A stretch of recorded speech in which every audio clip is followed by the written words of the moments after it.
If your visa was refused, what do you need to consider when you reapply?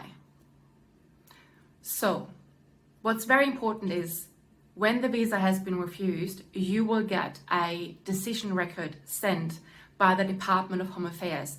In this decision record is stated why the officer declined your visa application. It is very important that when you make the second application that you address these points. I highly recommend to book in for consultation with a migration agent so that we can assist you with that application. If you will get another refusal, imagine how much money you're losing, and also the more refusals you're getting, the lower your chances that you will ever get a visa approved again. It is already more difficult to get the second application approved after a refusal. So invest in yourself, invest in your future, and book a consultation with Ostbuyer Immigration now.